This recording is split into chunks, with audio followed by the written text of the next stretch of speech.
Now, having developed that side of the joker, the person who sees through the social institutions as games, I went on in the second session to discuss another aspect of the joker as the sly man, in comparison with the monk, the fakir, and the yogi, who undertake, all those three, undertake in certain different ways disciplines which have the intent of releasing them from their karma. The individual, in other words, challenges his involvement, his attachments, his limitations, his finitude, and endeavors to overcome it. But in each of these three cases, the individual involved stirs up an immense opposition, because he serves notice upon the devil, or shall we say upon his karmic creditors, that he is about to leave town. And so all the creditors come rushing to the door. All his past sins catch up with him, and the devil lays his temptations in the way all the more thoroughly, so that the sly man is the one who, when he is going to leave town, does so instantaneously without any prior announcement. And so in this way there is, shall we say, a cunning manner of becoming a Buddha, and that is to become one instantly, without any preparation or warning whatsoever. This is why Zen is called the sudden school, and why Satori is a sudden awakening, because it has to be done without the slightest warning. Now, but then I pointed out that the moment you have any idea about doing this, you've already ceased to be sudden. That is to say, the moment you seek for some spiritual attainment, which is becoming a Buddha, becoming awakened, becoming released, getting in there, you've already served notice upon your creditors. So that somehow or other you find that you have to do it without intending to do it. And that is a double bind,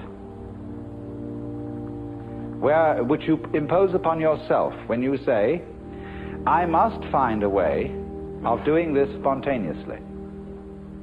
That's the old basic double bind. You must be spontaneous. You are commanded, or you command yourself to do something which is acceptable only if it happens spontaneously. Then you think about that and say, well, what a fix that is.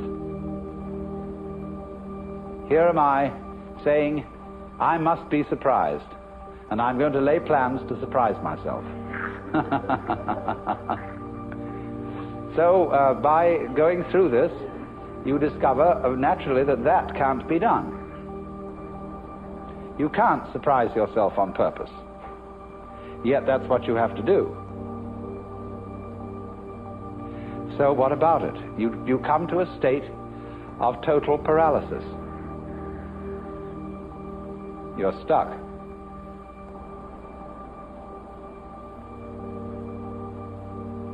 The one thing that is terribly important to be done can't be done.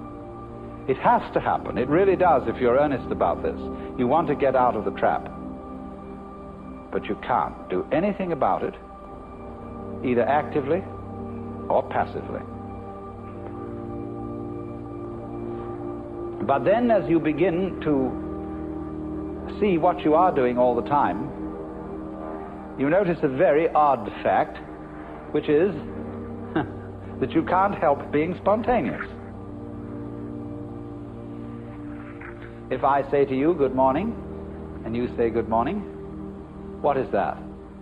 Did you plan this answer? Did you make preparations to grow your hair?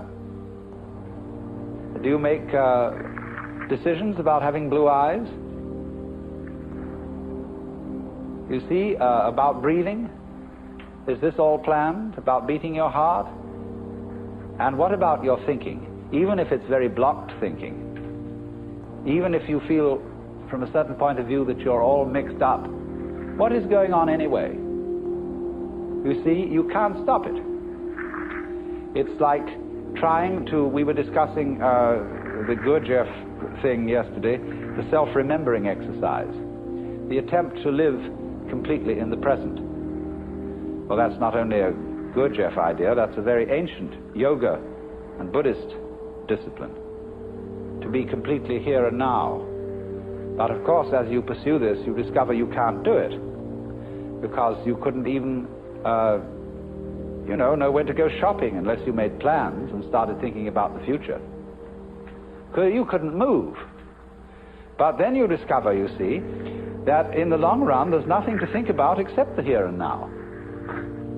There really isn't anything else.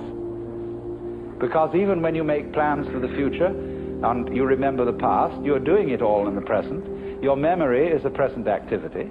There's no way of not being self-remembering and having presence of mind. So when you discover that, there's nothing left to you but to have a good laugh.